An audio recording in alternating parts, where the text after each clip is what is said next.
ഇനിയും ജനങ്ങളെ തിരിച്ചറിഞ്ഞില്ലെങ്കിൽ മൂന്നാം പിണറായി സർക്കാർ മോഹം മാത്രമാകും.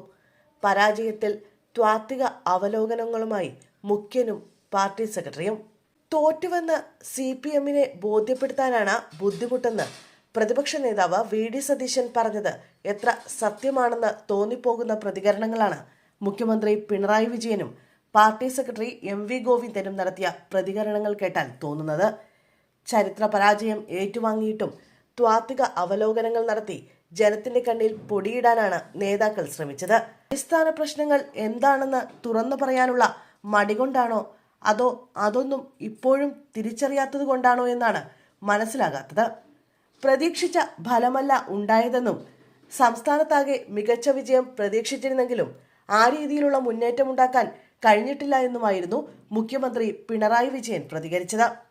ഇതിന്റെ കാരണങ്ങൾ വിശദമായി പരിശോധിച്ച് ആവശ്യമായ തിരുത്തലുകൾ വരുത്തി മുന്നോട്ടു പോകുമെന്നും അദ്ദേഹം കൂട്ടിച്ചേർത്തെങ്കിലും അതിനുള്ള കാരണമായി അവതരിപ്പിച്ച അവലോകനം സാധാരണ ജനത്തിന് ദഹിക്കുന്നതല്ല. തലസ്ഥാന നഗരത്തിൽ NDAയ്ക്ക് മേൽക്കൈ നേടാനായതും തെരഞ്ഞെടുപ്പ് പ്രചാരണത്തിൽ വർഗീയതയുടെ സ്വാധീനമുണ്ടായതും മതനിരപേക്ഷതയിൽ വിശ്വസിക്കുന്നവരെ ആശങ്കപ്പെടുത്തുന്നു എന്നൊക്കെയാണ് അദ്ദേഹം പറയുന്നത്. വർഗീയ ശക്തികളുടെ ദുഷ്പ്രചരണങ്ങളിലും കുടിലതന്ത്രങ്ങളിലും ജനങ്ങൾ അകപ്പെട്ടു പോകാതിരിക്കാനുള്ള ജാഗ്രത ഇനിയും ശക്തമാക്കേണ്ടതുണ്ട് എന്ന മുന്നറിയിപ്പാണ് ഈ തെരഞ്ഞെടുപ്പ് ഫലം നൽകുന്നതെന്നാണ് അദ്ദേഹം ആഹ്വാനം ചെയ്തത്.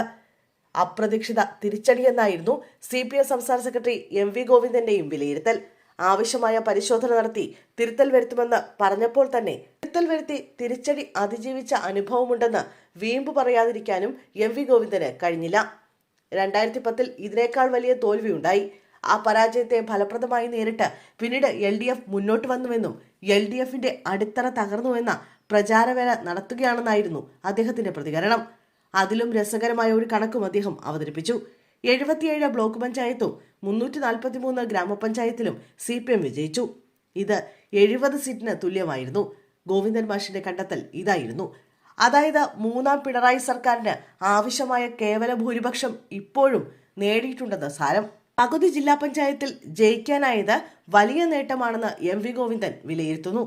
LDF വിരുദ്ധ വികാരമല്ലെന്നും അങ്ങനെയാണെങ്കിൽ 7 ജില്ലാ പഞ്ചായത്തിൽ വിജയിക്കില്ലായിരുന്നു എന്നുമാണ് അദ്ദേഹം പറയുന്നത്. വർഗീയ ശക്തികളുമായി UDF പരസ്യവും രഹസ്യവുമായ നീക്കുപോക്ക് ഉണ്ടാക്കിയെന്നും അദ്ദേഹം ആരോപിച്ചു.